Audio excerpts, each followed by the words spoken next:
Greetings, my name is Jake, and I have been a polar expeditor for over 10 years. Antarctica has become my passion and the meaning of my life. Every time I step onto this icy continent, I feel excitement and awe. My job is to share these emotions with others by leading small groups of tourists on expeditions. 5 years ago, I started working with Elizabeth, an experienced expeditor who is 25 years older than me. She is an amazing woman whose energy and enthusiasm are contagious. Over the years of working together, we have become not just colleagues but close friends. We understood each other perfectly and could rely on each other in any situation. One day, Elizabeth invited me to her home for dinner. Her house was cozy and warm, filled with photos from expeditions and souvenirs from around the world. At dinner, I met Elizabeth's daughter, Alice. She was the complete opposite of her mother. Quiet, shy, with soft facial features and grace in her movements. We talked all evening, discussing books, travels, and dreams. I felt that there was a special connection between us, some inexplicable attraction. After that evening, Alice and I started seeing each other often. We walked in parks, went to museums and exhibitions, just talked for hours. I discovered new facets in her every time. Behind the external fragility was a strong and independent character, a sharp mind, and a subtle sense of beauty. Alice became a breath of fresh air for me, an outlet from the harsh everyday life of a polar explorer. Gradually, our friendship grew into something more. We became closer, our relationship filled with warmth and tenderness. I realized that I was falling in love with Alice, with her inner beauty and purity. When I confessed my feelings to her, she just smiled and said that she had been waiting for these words for a long time. Our romance developed rapidly. We became practically inseparable, spending every free minute together. Elizabeth was very happy for us and supported our relationship in every way. She said that we were a perfect couple and that she had long dreamed of such a reliable and loving life partner for her daughter. A year after the beginning of our romance, Alice and I got married. It was the happiest day of my life. Looking into Alice's shining eyes, standing next to me at the altar, I realized that I had found a real treasure, my soulmate. I was ready to do anything for her happiness and well-being. Our family life was like a fairy tale. We were so in love, so happy together, that it seemed nothing could darken our idyll. Even my work, which required long absences and was associated with risk, could not separate us. Alice always waited for me, supporting and inspiring me. Elizabeth was also happy for us. She said that now she could be calm about her daughter's future, knowing that there was a reliable and loving man next to her. We continued to work together as before, but now our relationship reached a new level of trust and understanding. I thought it would always be like this, that our family union was unbreakable and friendship with Elizabeth was eternal. I couldn't even imagine what trials fate had in store for us and how one reckless act could destroy everything we had built over the years. Our life together with Alice flowed smoothly and harmoniously, despite my frequent absences. Every time I returned from an expedition, I eagerly anticipated meeting my beloved wife. Alice always greeted me with a radiant smile and a tight hug, surrounding me with care and attention. We dreamed of children, planned for the future. I wanted us to have a big and friendly family, for our children to grow up in an atmosphere of love and understanding. Alice shared my aspirations and always supported me in all my endeavors. My work with Elizabeth was also going well. We organized more and more expeditions, conquering the most remote corners of Antarctica. Our tandem was so close-knit and effective that we began to be called the Polar Duo. We understood each other perfectly, could rely on each other in any situation. But during one field season, everything changed. Elizabeth and I took a group of tourists to a particularly difficult and dangerous area of Antarctica. The weather conditions were extremely unstable, but we were confident in our strength and experience. On the third day of the expedition, we were caught in a fierce snowstorm. The wind was so strong that it knocked us off our feet. Visibility dropped to almost zero. Elizabeth and I understood the gravity of the situation. We were responsible not only for our own lives, but also for the lives of our clients. We did everything possible to preserve heat and ensure the safety of the group. We constantly checked the tent's fastenings, monitored the tourists' condition, saved fuel and food. But the forces of nature seemed inexhaustible. On the second night of the storm, Elizabeth and I found ourselves in the same tent. We clung to each other, trying to keep warm. We snuggled into all available sleeping bags and blankets. The tension of the situation, fear and adrenaline mixed with some kind of primitive survival instinct. I don't know what came over me at that moment. Maybe it was the fatigue and stress of the last few days. Maybe it was Elizabeth's closeness, her warmth and smell, which contrasted so much with the icy breath of Antarctica. But at some point, I pulled her to me and kissed her. It was an impulse, a moment of weakness that I later bitterly regretted. But then, in that tent, choking with passion and desire, I didn't think about anything. We made love as if it was the last time in our lives, forgetting about everything in the world. When the storm finally subsided and we were able to continue on our way, a tense silence hung between Elizabeth and me. We avoided looking each other in the eye, communicating only when necessary. The weight of what had happened pressed down on us with an invisible burden. Returning home, I didn't know how to look Alice in the eye. Feelings of guilt and shame were eating me up from the inside. I had betrayed my beloved wife, my vows of fidelity, and for what? For a fleeting passion, a flash of adrenaline. I tried to act as if nothing had happened, but Alice immediately sensed the change in me. She tried to get me to talk, to understand what had happened, but I only kept silent and evaded the answer. Our relationship became strained, filled with understatement and alienation, and meanwhile my attraction to Elizabeth only intensified. I tried to fight it, to remind myself of duty and honor, but as soon as I was alone with her, all my good intentions evaporated. We began to meet secretly, snatching moments of intimacy between expeditions and family obligations. Every time after our meetings, I felt like the worst scoundrel. I didn't recognize myself, my actions and desires. How could I do this to Alice, to our love? How could I betray everything that was dear to me? But at the same time, I was irresistibly drawn to Elizabeth. Our relationship was full of passion, risk, some kind of desperate recklessness. We understood that we were playing with fire, but we couldn't stop. Chapter 3. This double deception could not last forever. With each passing day, the tension grew. Alice started asking more and more questions for which I had no answers. I got confused in my testimony, made up ridiculous excuses for my absences and delays. Our once happy marriage was cracking at the seams. Elizabeth was also not satisfied with the state of affairs. She hinted that she was tired of secret meetings and wanted more. It seemed unfair to her that we had to hide and pretend to be just colleagues. She didn't understand why I was hesitating with the decision, why I couldn't choose between her and Alice. And I was torn between two fires, torn by conflicting feelings. On the one hand, there was love and devotion to Alice, the vows made before the altar.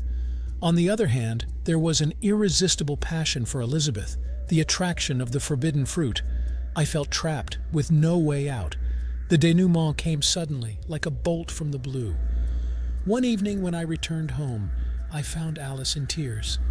In her hands, she was clutching my phone, on the screen of which were open messages from Elizabeth, leaving no doubt about the nature of our relationship. I stood there, as if struck by lightning, unable to utter a word. In Alice's eyes, I saw pain, resentment, and disappointment. The pain of betrayal by a loved one, disappointment in the one she trusted unconditionally. She threw accusations and questions in my face, to which I had no answer. How could I? Why? Don't our love and our family mean anything to me? I tried to justify myself, to explain, but the words sounded pathetic and unconvincing. And what could I say? That I got carried away with another woman, forgetting about my marital duty? That I betrayed our feelings and had been deceiving all this time? Any explanation seemed insignificant in the face of the grief I had caused to the closest person to me. That night, I left the house, slamming the door. I needed to be alone, to sort out my feelings and thoughts. I wandered the night streets, not knowing where I was going, tormented by guilt and self-flagellation. How could I let this happen? How could I ruin my family, cause pain to my beloved wife? For the next few weeks, my life turned into hell. I went to work, mechanically performing my duties, but my thoughts were far away. I couldn't find a place for myself, tormented by thoughts of Alice and our future. Only in Antarctica, among the icy expanses, did I feel some semblance of peace. I tried to avoid Elizabeth. Our relationship after that conversation became purely business, devoid of even a shadow of the former closeness. We communicated only on work issues, and each such conversation was torture for me. Months passed, and there was no word from Alice. It was as if she had dissolved, disappeared from my life. I didn't know where she was or what was happening to her. I was going crazy with worry and uncertainty. Only a short message from her friend gave me hope. Alice was okay. She had just left to be alone with herself. I tried to move on, tried to come to terms with the situation. I immersed myself in work, taking on the most difficult and dangerous expeditions. Risk became a kind of drug for me, a way to forget, not to think about pain and loss. But one day something happened that fundamentally changed the situation, something that made me take a fresh look at my life and make a difficult decision. Chapter 4. After all the proceedings and trials, I was suspended from work. My reputation was hopelessly tarnished. I was branded as the culprit of the tragedy. No one wanted to deal with a failed guide who had allowed the death of clients. I was left without a job, without a family, without a purpose in life. The days dragged on in an endless succession, gray and joyless. I almost never left the house, avoided people, feeling sorry for myself and everyone around me. One evening, there was a knock at the door. On the doorstep stood Sarah, the wife of one of the dead climbers. We had met at the trials, but never communicated personally. It was too hard, too painful to look into the eyes of a person whose life I had destroyed. But Sarah did not come to accuse. She said she wanted to talk, to understand, and I let her in, feeling a strange relief that I could finally open up to someone. We talked all night. I told her about that day, about my mistakes and doubts, about the burden of guilt that had been weighing on me all this time. And Sarah listened without interrupting. And in her eyes, I saw not condemnation, but sympathy and understanding. Towards morning, she said, "You know, I was angry with you for a long time. I blamed you for everything, hated you. But then I realized you are also a victim of circumstances. You didn't want this to happen. And now you are punishing yourself more than anyone else." Her words were a revelation to me. It was as if someone had turned on the light in a dark room, and I suddenly saw the situation from a different angle. Yes, I made a mistake. Yes, my arrogance led to tragedy. But does conscious self-torture and inaction correct what happened? Will the grief and pain I caused myself and others bring back the dead? Sarah suggested I start a new life, not forgetting the past, but also not allowing it to destroy the present and the future. She told me about the charitable foundation she had created in memory of her deceased husband. The foundation helped the families of climbers and polar explorers who were injured or died during expeditions. Sarah invited me to join, to become a part of this cause. For me, it became a ray of hope, a chance for redemption. I immersed myself in the work of the foundation. My task was to share experiences, talk about the risks and dangers of polar expeditions, and teach safety techniques. I wanted my story to be a warning to others so that my mistakes would not be repeated. Working at the foundation helped me to take a fresh look at many things. I saw how many people around me had experienced loss and tragedy, but they did not give up. They found the strength to move on, to help others. This inspired and gave hope. Gradually, I began to come to my senses.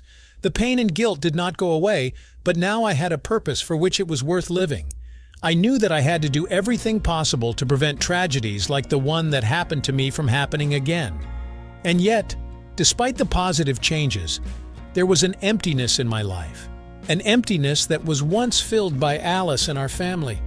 I often thought about her, wanted to talk, to explain myself, but each time I stopped myself, remembering her request not to seek meetings, fate decided otherwise. One day I ran into Alice on the street, accidentally, unexpectedly. We both froze, not knowing how to react. But then she smiled, timidly, uncertainly. And that smile became a sign for me that not all was lost. We began to communicate cautiously. At first, just as friends, sharing news and events. I told her about my work at the foundation, about how it helped me start a new life. Alice had changed too. She had become calmer, wiser. The tragedy and our divorce made her rethink a lot of things. Gradually, our communication became warmer, more trusting. We recalled the happy moments of our life together, shared our experiences and hopes. I realized that my feelings for Alice had not gone anywhere, that I wanted to be with her, despite everything. The decision came naturally. I offered Alice to start all over again, not from scratch, but taking into account everything we had experienced.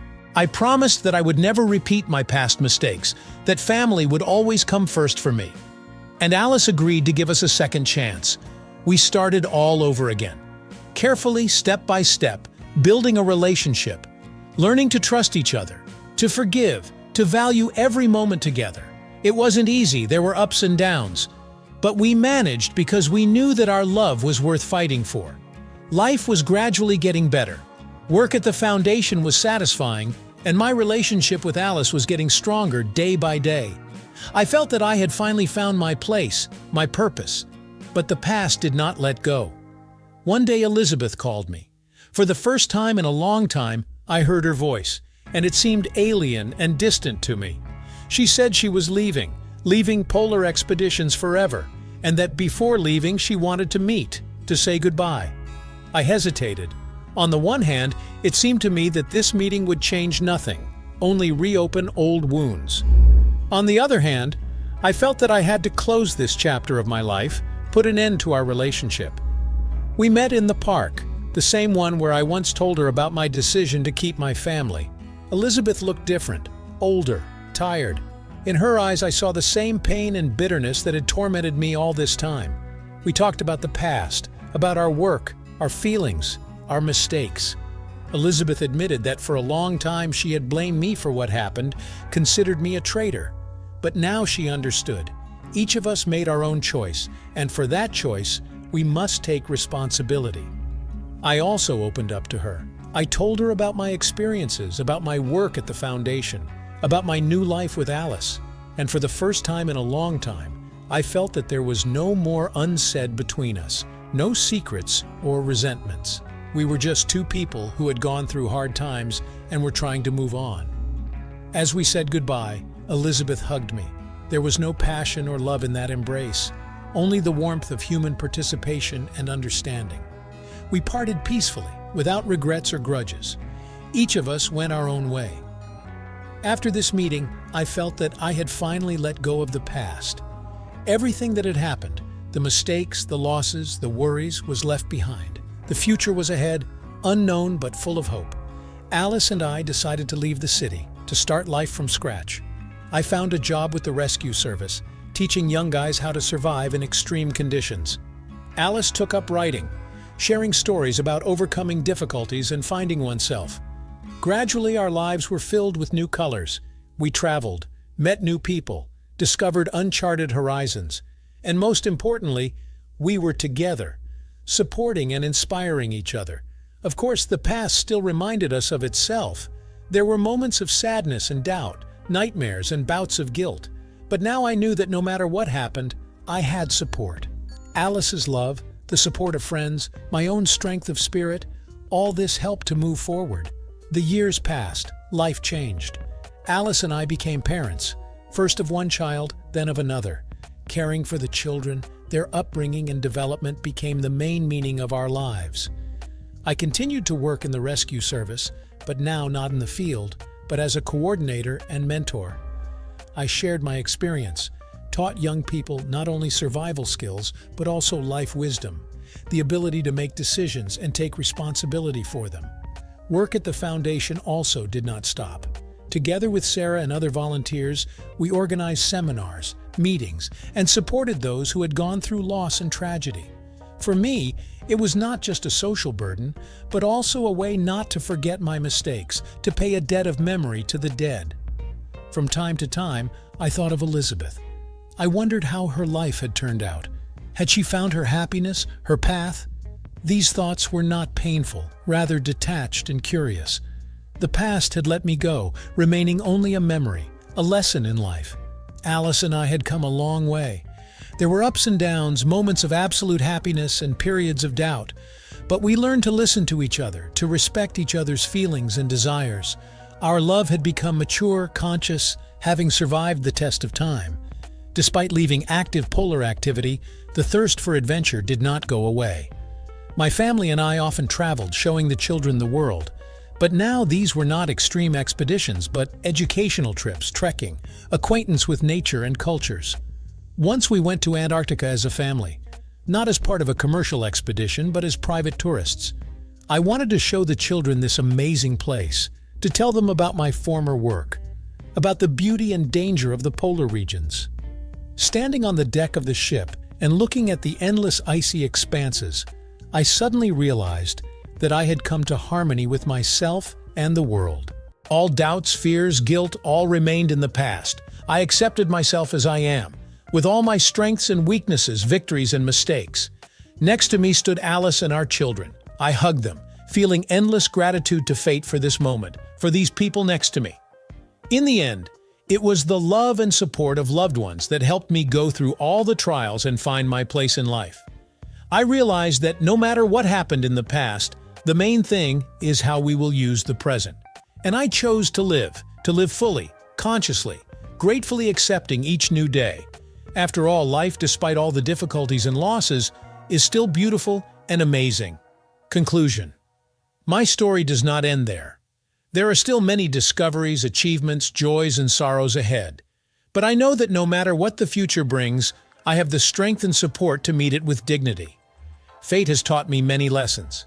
I have known the pain of loss, the price of mistakes, the weight of responsibility. But I also learned to value every moment of life, to cherish loved ones, to be honest with myself and others. My main discovery was that life is not a competition or a pursuit of achievement. The main thing is the people around us, those we love and who love us. Family, friends, like-minded people. This is the real wealth that makes us truly happy. I am grateful to fate for all the trials I have gone through. They made me stronger, wiser, taught me compassion and understanding. Without them, I would not have become who I am now. My story is not a lesson or a call to follow my example. It's just the story of a man who once stumbled, lost himself, but found the strength to get up and move on. If it inspires someone, helps to rethink their life and attitude towards it, then it was not in vain. I look to the future with hope and faith. Faith in myself, in my loved ones, in the fact that the world, despite all the difficulties, is still beautiful. And each new day is a chance to make it a little better, a chance that I'm not going to miss.